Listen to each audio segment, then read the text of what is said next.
अगर पूरा clean sweep मारना है तो you just need to increase the bandwidth, that's it. $120,000 extra पड़ेगा, plus I need people on ground, that's it. 63 होंगे आपके यहाँ. 63 आप बोल रहे हो कि कंफर्म हो जाएगा? हाँ, 63 कंफर्म होगा. बट 63 जो हम नाम देंगे वही ना? आप दे दो नाम. 105 में से मेरे पास 63 स्ट्रेट आउट एक्सेस है, लेकिन मेरे को वीवीपैट की मशीन की डिटेल्स चाहिए. तो आप 63 कौन से वो बता सकते हैं, ताकि हम उसमें से फिर अपना जो होगा वो निकाल के आपको ये कर देंगे. वो 63 कौन से सीट्स हैं? 63 मेरे पास एक्सेस तो पूरे 281 का है. कुछ जुल्म सितम सहने की भी आदत है हमको, कुछ ये है कि दरबार में सुनवाई नहीं होती. दोस्तों आदाब, मैं आपका मेज़बान अली आदिल खान सत्यम गुफ्तन प्रोग्राम लेकर हाजिर हूँ और आप देख रहे हैं टाइम्स ऑफ पीडिया चैनल. ईवीएम के ऊपर सवाल पहली बार नहीं उठ रहे, बल्कि 2009 में खुद लाल कृष्ण अडवाणी जी ने बेंगलोर में एक प्रेस कॉन्फ्रेंस करके ईवीएम पर सवाल उठाए थे और उस वक्त में यूपीए की सरकार थी. लेकिन उसमें कांग्रेस ने कोई संज्ञान नहीं लिया और वो चलता रहा. आज कांग्रेस को ईवीएम की धांधली या ईवीएम में मैनिपुलेशन का खमियाजा भुगतना पड़ रहा है. अब विपक्ष जो है वो लगातार अदालतों के दरवाजे खटखटा रहा है, लेकिन की सारी कोशिशें इस संबंध में अब तक बेकार हैं. इससे पहले जितने चुनाव हुए, चाहे वो मध्य प्रदेश का असेंबली इलेक्शन हो या फिर हरियाणा, फिर अब महाराष्ट्र, उन सब इलेक्शंस में ईवीएम की धांधली का आरोप विपक्ष ने लगाया और उसके प्रमाण भी पेश किए. अब हालिया दिनों में एक ईवीएम हैकिंग मशीन का बड़ा प्रमाण सामने आया है, जिसकी वीडियो वायरल हो रही है, वो हम आपको दिखाएंगे. लेकिन सबसे पहले बात ये कर ली जाए कि ईवीएम हैक हो सकती है या नहीं, ईवीएम की ज़रूरत क्यों पड़ी, ईवीएम का इस्तेमाल कब हुआ. तो आपको बता दें दोस्तों कि सबसे पहले 1998 में ईवीएम से वोटिंग कराने की सहमति बनी और उसी साल 25 असेंबली सीटों पर जो है वो चुनाव ईवीएम के जरिए से कराया गया. दरअसल ईवीएम को दोस्तों निष्पक्ष, स्वतंत्र और पारदर्शी चुनाव कराने के लिए लाया गया था, लेकिन अनफॉर्चुनेटली ऐसा ना हो सका. आप जानते हैं इससे पहले कैंडिडेट्स होते थे, वो दबंगों के जरिए, बदमाशों के जरिए से बूथ कैप्चर कर लिया करते थे. उससे भी बचने के लिए ईवीएम का इस्तेमाल किया गया था. लेकिन आज अलग तरह की बूथों की लूट होती है जो ईवीएम के जरिए से करा ली जाती है. इसके सबूत मौजूद हैं और बार बार इसके सबूत दिए गए हैं. लेकिन चुनाव आयोग ने जब चैलेंज किया था सारी विपक्षी पार्टियों को कि कोई इसका सबूत पेश करे और प्रमाणित करे कि वाकई ईवीएम हैक हो सकती है, तो उस वक्त में कोई भी विपक्षी दल या कोई भी सियासी पार्टी ने आकर इसका प्रमाण नहीं दिया था. आपको बता दें दोस्तों कि यूनाइटेड स्टेट ऑफ अमेरिका, जो दुनिया का दूसरा बड़ा लोकतांत्रिक देश है, वहाँ पर भी चुनाव ईवीएम से होते हैं, लेकिन उसके पैरेलल बैलेट पेपर का भी ऑप्शन होता है. अब वोटर जिस भी सिस्टम को चाहे वो अपना सकता है. ये सिस्टम यहाँ भी लाया जा सकता है, लेकिन यहाँ ऐसा कुछ प्रावधान अभी तक नहीं है, होना चाहिए. 1963 में रजनी कोठारी द्वारा बनाई गई एक मोस्ट रिलायबल कंपनी CSDS के जरिए 2024 लोकसभा इलेक्शन में सर्वे कराया गया. उसमें सवाल पूछा गया था कि चुनाव आयोग की निष्पक्षता पर आपको कितना भरोसा है, पूरा भरोसा, थोड़ा भरोसा, ज़्यादा या बिल्कुल नहीं. तो उसके जवाब में जो सर्वे हुआ, 28% ने कहा काफ़ी हद तक, कुछ हद तक 30% ने कहा, ज़्यादा नहीं 14% और बिल्कुल नहीं 9%. यानी 53% का कहना था कि हमको चुनाव आयोग की निष्पक्षता और पारदर्शिता पर हमको भरोसा नहीं है. तो आज के सिनेरियो में उसको आप कैसे देखते हैं, आपका जवाब भी हमें चाहिए, कमेंट बॉक्स में ज़रूर दीजिए. लेकिन जिस वायरल वीडियो की हम बात कर रहे थे आप देख लीजिए, और इस वीडियो के परिप्रेक्ष्य में महाराष्ट्र के नतीजे, हरियाणा के नतीजे, इससे पहले असेंबली के नतीजे देख लें. बीजेपी की तरफ से उनके स्पोक्स पर्सन कहते हुए मिलते हैं कि साहब जहाँ जहाँ कांग्रेस जीतती है वहाँ ईवीएम ठीक है, और जहाँ कांग्रेस हार जाती है वहाँ पर कहा जाता है कि मैनिपुलेशन हुआ है, ईवीएम में गड़बड़ी है, ईवीएम के जरिए से धांधली की जाती है, एटसेट्रा एटसेट्रा. बात सही है, लेकिन इसके साथ ही हमें ये बात भी समझने की ज़रूरत है कि बीजेपी की रैलीज़ में जनता का ना आना, रैलीज़ का कैंसिल करना और बीजेपी के बड़े बड़े नेताओं की नाराज़गी का जताना बाकायदा जो वीडियोज़ में मौजूद हैं, और 350 से ज़्यादा वीडियोज़ इस संबंध में मौजूद हैं. और फिर जनता के ये सब कुछ जो है वो जनता के मूड का परिचायक होता है, जैसा कि हम जानते हैं. आखिर लोग क्यों नहीं आ रहे? इससे पहले जब मोदी जी की रैलियाँ होती थीं तो लोग भीड़ उमड़ पड़ती थी, लेकिन अब की बार ऐसा नहीं हो रहा है. कई बार से ऐसा नहीं हो रहा. कुछ जगहों पर देखा गया कि उनकी रैलीज में भीड़ भी थी, ऐसा नहीं है कि बिल्कुल ही सफाया हो. हालांकि विपक्ष ने इसको भी कहा कि भीड़ जो है वो पैसों की थी और 300 रुपये वाली भीड़ थी, किराए की भीड़ थी। ये विपक्ष का दावा होता है या उनका आरोप होता है। खैर, ये एक अलग बात है। अब ऐसा भी नहीं है कि मोदी जी का सिक्का बिल्कुल ही खोटा हो गया है, कहीं चलता है कहीं नहीं चलता है। खैर, कई स्टेट्स में हमने देखा कि सीएम का चेहरा प्रोजेक्ट ही नहीं किया गया, पीएम को दिखाया नहीं गया, सीएम को बताया नहीं गया। इलेक्शन कमीशन ऑफ इंडिया का रिजल्ट को लेट दिखाना, उसको इन टाइम जो है वो डिक्लेयर ना करना, एजेंसीज का कुल मिला के जो कुछ भी रोल है सत्ताधारी पक्ष में नजर आता है, ये सब जनता के द्वारा कही गई बातें हैं जो सबूत के तौर पर वीडियोस में मौजूद हैं। जनता बोल रही है, ये कोई एक आदमी नहीं बोल रहा। पुलिस कई जगह पर वोटर्स को धमकाती हुई, रोकती हुई, डराती हुई देखी गई। वोटर वोट डालने आ रहे हैं, पुलिस का रोल तो ये नहीं होता कि वो आईडीज चेक करे, आप अपना कार्ड दिखाओ, अपना इलेक्शन कार्ड दिखाओ, दिस दिखाओ। ये सब तो इलेक्शन कमीशन के लोगों का रोल होता है जो अंदर जाकर देखा जाता है। लेकिन शुरू में ही उनको रोकना, उनके कार्ड्स देखना, चेक करना, दिस करना, दैट करना, ये पुलिस का काम नहीं है। फिर कई इलेक्शन बूथ्स पर कई क्षेत्रों में देखा गया कि इलेक्शन यानी जो ईवीएम्स हैं वो खराब हो जाती हैं, और ख़राब अगर हो जाती है तो उसको सुधार में 10 मिनट, 15 मिनट, आधा घंटा अगर हो जाए तो कोई बात नहीं, घंटों तक वो ख़राब रहती हैं।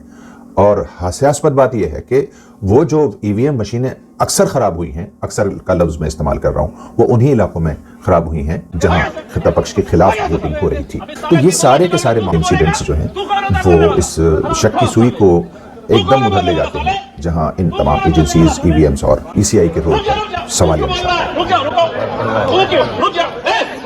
तू क्यों साले समझा रहा है? साले रुक, हरामखोर तू क्यों समझा रहा है?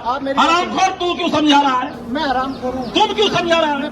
इस वीडियो में जिस तरह से ये एसपी साहब एक प्रत्याशी को धमका रहे हैं, गालियां दे रहे हैं, मुगलजात बक रहे हैं, इससे साफ जाहिर होता है कि एजेंसीज के जिम्मेदारान, अफसरान यानी डिस्ट्रिक्ट पुलिस ऑफिसर्स कितना पूर्वग्रहग्रस्त हैं, कितने बायस्ड हैं, सहज ही समझा जा सकता है। और ये तो एक मिसाल के तौर पर वीडियो पेश की गई है जिसको बैकग्राउंड में रखा गया है।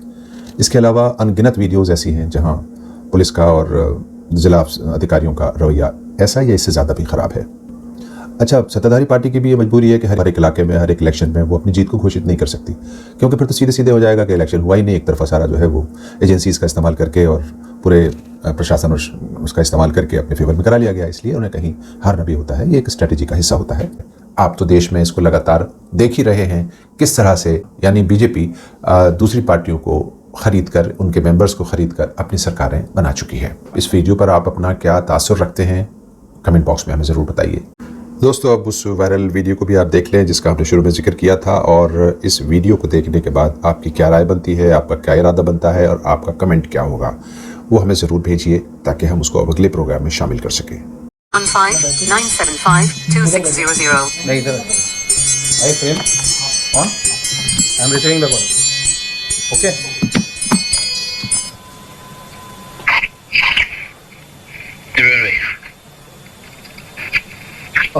आपको इंट्रोड्यूस करवा देता हूँ। ये है अल्पेश जी। नमस्कार।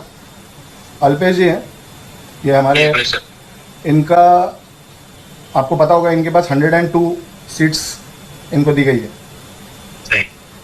75 इनको करवाना है। 75 कितना हो पाएगा, मतलब आपको क्या लगता है? The number is between 60 to 75. We'll give you definite digit once we finalize this. 63 होंगे आपके यहाँ। 63 आप बोल रहे हो कि कंफर्म हो जाएगा? हाँ, 63 कंफर्म होगा। बट 63 जो हम नाम देंगे वही ना? आप दे दो नाम। 105 में से मेरे पास 63 स्ट्रेट आउट एक्सेस है, लेकिन मेरे को वीवीपैट की मशीन की डिटेल्स चाहिए। तो आप 63 कौन से वो बता सकते हैं ताकि हम उसमें से फिर अपना जो होगा वो निकाल के आपको ये कर देंगे। वो 63 कौन से सीट्स हैं? 63 मेरे पास एक्सेस तो पूरे 281 का है। आउट ऑफ 288 281 का पूरों का एक्सेस है, लेकिन कुछ एरिया ऐसा है जहाँ पे फ्रीक्वेंसी आइसोलेशन इम्पॉसिबल है, तो वहाँ आई डोंट थिंक उसको इनिशिएट करना भी it doesn't make sense to me. So इसका अगर 63 करते हैं तो 63 का क्या हमको ये बैठ जाएगा खर्चा? एस्टिमेटेड कॉस्ट क्या होगा? देखिए, फिलहाल SS7 का टर्मिनल एक्सेस जो अभी राइट नाउ का आज के यानी 15 तक का लॉक इन है, वो पड़ रहा है करीब 6,72,000 चेंज में पड़ रहा है। 6,72,000 US dollar. 6,72,000। Okay, this is in रुपये और dollar? 281। This is in rupees? नहीं, ये यूएस डॉलर में पड़ रहा है। ओके।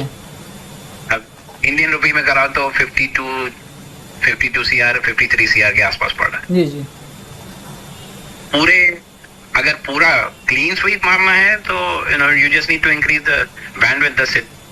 $120,000 एक्स्ट्रा पड़ेगा, plus I need people on ground, that's it. How many people? आपने हमसे 20 लोग मांगे थे। 60 to 64 लोग चाहिए होंगे मेरे।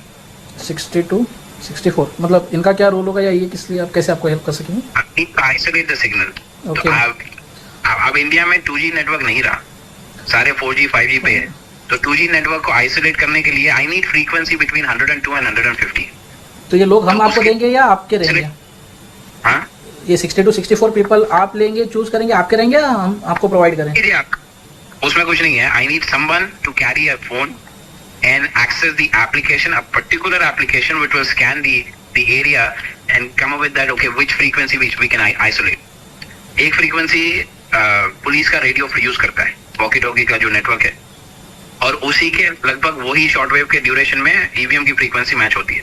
तो I need to isolate that के ओके किसी के साथ इंटरसेप्ट ना हो जाए। तो उसके लिए मेरे को आइसोलेट करने के लिए I need to scan the frequency. आपको ईवीएम की क्या डिटेल्स चाहिए एग्जैक्टली? ईवीएम की एग्जैक्टली क्या डिटेल्स चाहिए आपको? मैं तो प्रोवाइड करवाता हूँ। रैंडमाइजेशन के बाद कंट्रोल यूनिट, बैलेट यूनिट और वीवीपैट कौन से पोलिंग स्टेशन पे जाएगा, ओके वो एक पीडीएफ में आता है। ओके और उसके सीक्वेंस भी होता है। देखिए, ईवीएम सबसे बड़ा जो चैलेंज है, कैंडिडेट सीक्वेंस आइडेंटिफिकेशन नंबर। हर पार्टी का एक यानी नेशनल पार्टी है, जैसे कांग्रेस है, तो कांग्रेस का सीक्वेंस शुरू होता है INNP से शुरू होता है। बीजेपी का INBP से शुरू होता है। रीजनल पार्टी है तो रीजनल पार्टी का अलग शुरू होता है। तो हर कैंडिडेट का उसके साथ सीक्वेंस जुड़ता है।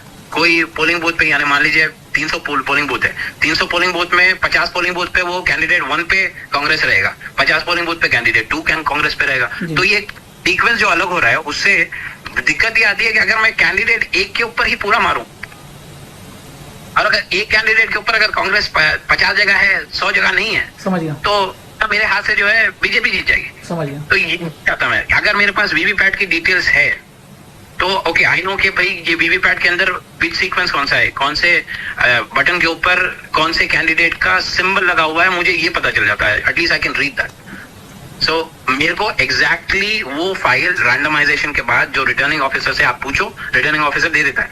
ये तो मुझे वो फाइल चाहिए। डिटेल्स मिलने के बाद फिर आप किस तरह से करेंगे? इलेक्शन वोटिंग के दिन ही होगा या कैसे होगा और किस तरीके से होगा? मैं तो पहले ही प्री प्रोग्राम जितने हैं उसको फ्लिप कर देता हूँ। यहाँ पे प्री प्रोग्राम्ड है बीजेपी के फेवर में, मैं उसको ऑलरेडी फ्लिप करके रखता हूँ। लेकिन on the day of election वो जो ट्रांसमिशन शुरू करते हैं, मैं इसको इंटरसेप्ट कर लेता हूँ। मेरे पास से रिटर्न एक फाइल आती है। और ये सिर्फ वोटिंग के दिन हो सकता है या जो बीच के 2 दिन है, जैसे 23 को काउंटिंग है तो 21-22 को पॉसिबल है कुछ? बहुत ज्यादा क्रूशियल होते हैं, क्योंकि बीच के 2 दिन में जहां जहां पे इनका ट्रांसमिशन नहीं हुआ। कमाल की बात यह है कि ईवीएम मशीन बंद होने पे भी, खासतौर पे ECIL की जो मशीनें हैं, बंद होने पे भी उस पर ट्रांसमिशन होता है। दोस्तों, इस वीडियो का सत्यापित होना या ऑथेंटिक होना ये हमारी जिम्मेदारी नहीं है, बल्कि ये जिम्मेदारी एजेंसीज की है। और क्योंकि ये एक वायरल वीडियो है और वाइडली वायरल वीडियो है, इसलिए इसको आपके सामने रखा है। एक रिलायबल चैनल के ऊपर है, इंडिया टुडे का जो मुंबई तक यूट्यूब चैनल है, उसके ऊपर ये पड़ा हुआ है। तो बाकी तो एजेंसीज की जिम्मेदारी है कि वो इसको किस तरह से देखती है या किस तरह से लेती है। वाकई ये ईवीएम की अग्नि परीक्षा है या फिर देश के लोकतंत्र की अग्नि परीक्षा? मैं इजाज़त चाहता हूँ। अपना ख्याल रखिए। शुक्रिया।